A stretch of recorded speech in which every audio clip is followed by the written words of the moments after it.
بسم اللہ الرحمن الرحیم۔ السلام علیکم محترم ناظرین، قصص الاسلام 0.2 میں خوش آمدید۔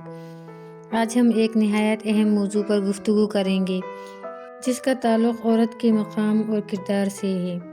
عورت کیا تھی اور کیا بن گئی؟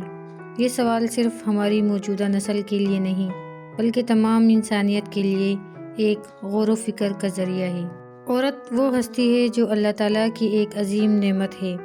قرآن پاک میں اللہ تعالیٰ نے عورت کو عزت دی اور اسے مختلف کرداروں میں اہمیت بخشی، کبھی ماں کے روپ میں، کبھی بیٹی کے روپ میں، کبھی بہن کے طور پر اور کبھی بیوی کے طور پر۔ اس مغربی تہذیب نے عورت کو اسٹیج پر گانا گانے کی اجازت دے دی، جبکہ اللہ نے اسے اذان اور اقامت کہنے سے روک دیا تاکہ اس کی آواز کی نرمی اور عفت کو محفوظ رکھا جا سکے۔ کافروں نے اسے اسٹیج پر اداکاری کرنے کی اجازت دے دی، جبکہ اللہ نے ان پر جمعے کی نماز یا باجماعت نماز بھی فرض نہیں کی تاکہ عزت کو محفوظ رکھا جا سکے۔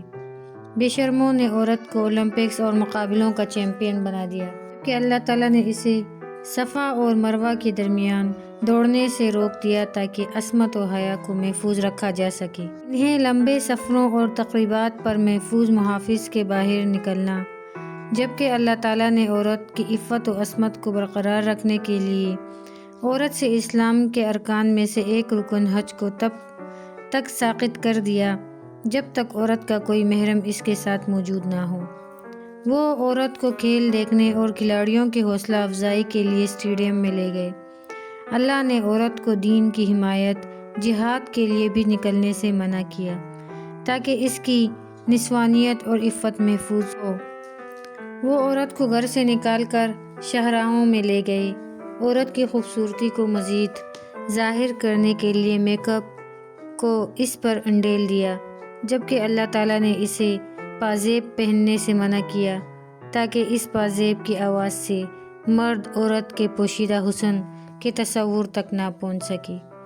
اہل مغرب کے وحشی درندے عورت کی آزادی بالکل بھی نہیں چاہتے، بلکہ وہ عورت تک پہنچنے کی آزادی چاہتے ہیں۔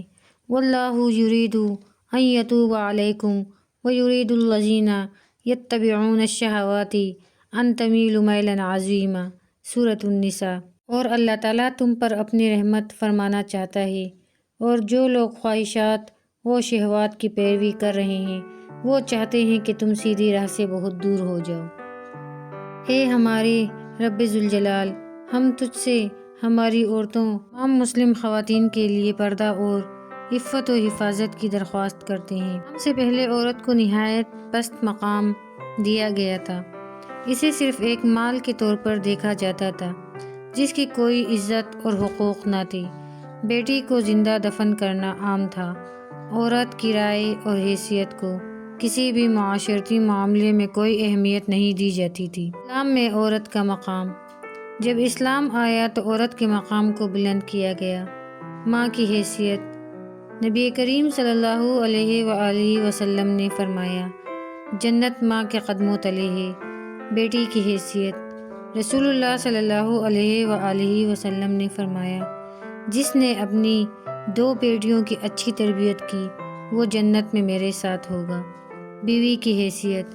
آپ صلی اللہ علیہ وآلہ وسلم نے فرمایا، تم میں سب سے بہتر وہ ہے جو اپنی بیوی کے ساتھ اچھا سلوک کرے۔ اسلام نے عورت کو وراثت کا حق دیا، تعلیم کا حق دیا اور معاشرتی طور پر اسے وہ مقام دیا جو پہلے کبھی نہ تھا۔ آج کی عورت کی حالت دیکھ کر دل کو افسوس ہوتا ہے۔ مغربی تہذیب نے عورت کو آزادی کے نام پر فتنہ و فساد کا شکار بنا دیا ہے۔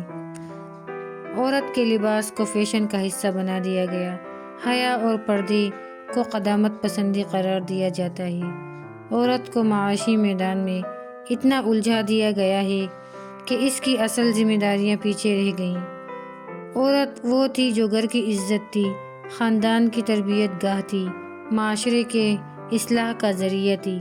وہ ماں کے طور پر بچوں کی تربیت کرتی تھی، بیوی کے طور پر شوہر کا سکون تھی اور بیٹی کے طور پر والدین کی رحمت تھی۔ عورت اب صرف ایک اشتہار کا حصہ بن چکی ہے۔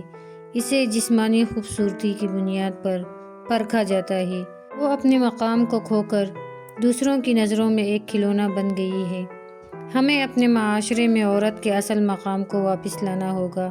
عورتوں کو اسلامی تعلیمات سے روشناس کروایا جائے، پردے کی اہمیت کو اجاگر کیا جائے، عورت کو اس کے اصل کردار یعنی خاندان کی تربیت کی طرف واپس لانا ہوگا۔